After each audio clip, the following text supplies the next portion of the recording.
Welcome to 2024, a year that will undoubtedly bring a lot of changes to the automotive industry. This is the 2024 Hyundai Kona, which is now entering its second generation. Let's take a look at this new car to see what's in store for the automotive industry in the new year. To start, let's talk about the design. I think this new Kona looks great. I wasn't really a fan of how the last generation looks, but I think they did a great job with this second generation.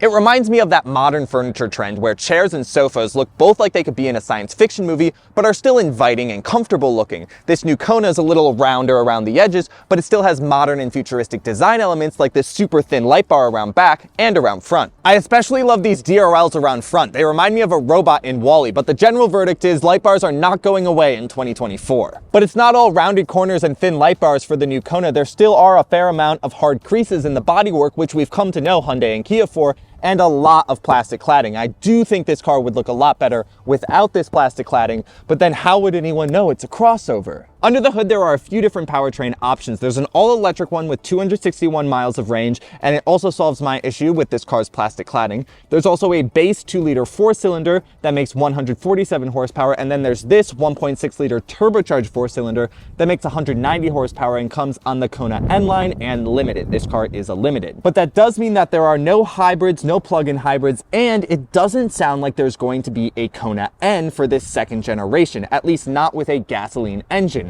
There may be an electric Kona N, but that also hasn't been confirmed. So if you want a 2024 model year gasoline-powered N car from Hyundai, you'll have to get the new Elantra N, as that seems to be your only option. The interior of the new Kona is definitely a little blander than its super futuristic exterior, but that doesn't mean it's not very nice in here. You have dual 12.3-inch screens under a single pane of glass, which is very reminiscent of the last generation Mercedes S-Class, which also had dual 12.3-inch screens under a single pane of glass. And you also get a lot of features in this car. Heated and cooled seats, a heated steering wheel, a locking all-wheel drive system, an impressive array of cameras, including a great backup camera, front-facing camera, and a full bird's eye 360 camera. You also get great highway driver assist. The driver's seat is power operated with adjustable lumbar support. The passenger seat is manual. Here in the back, I do fit behind my ideal driving position and do have enough headroom, which is pretty impressive.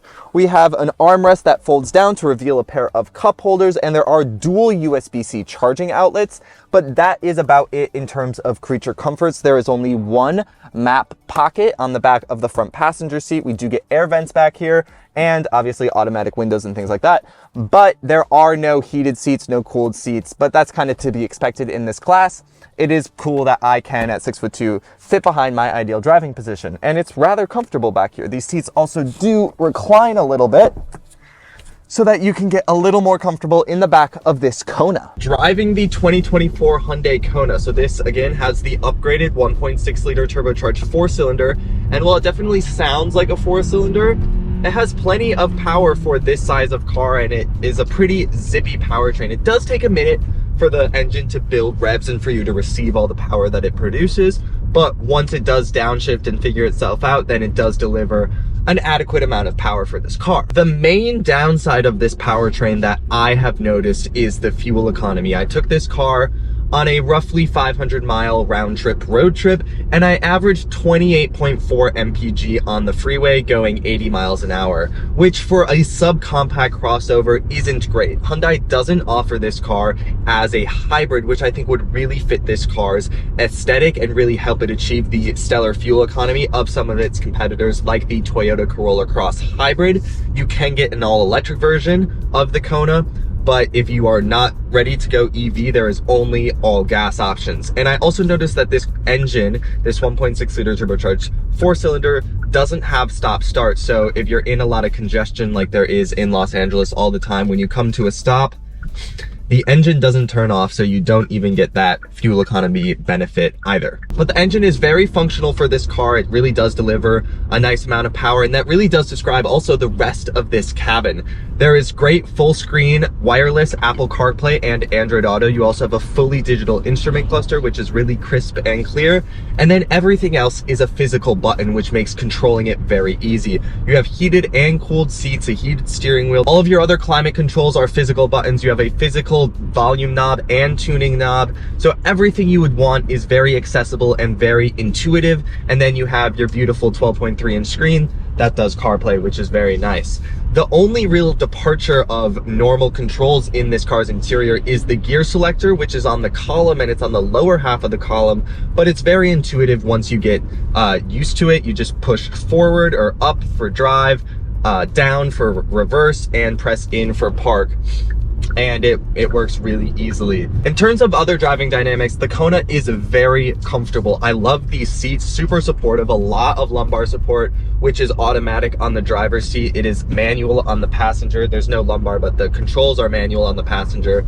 And the suspension is really good too. This has 19-inch rims, which is pretty big for this class of vehicle, but it's still very composed, and it's also very quiet in here. I'm really impressed by how premium this cabin is to drive, and you really don't get too much road noise or too much drone of the small 4-cylinder engine, although if you are revving it out, you certainly will hear it. And in terms of styling on the interior, while the exterior is really fun and exciting, it seems like Hyundai went with a little more of a utilitarian interior. It's very functional, it's very comfortable, but it's, especially in this dark color, not very interesting to look at.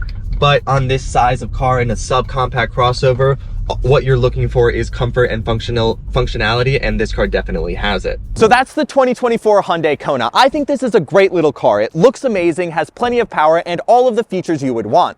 Really, the only downsides to this car are its lackluster fuel economy and the fact that there's probably going to be an updated one coming out in 2 years that will make even this car look outdated, because Hyundai has some of the fastest product cycles in the industry. Thanks for watching. Like, comment, share, and subscribe, and I'll catch you guys in the next video.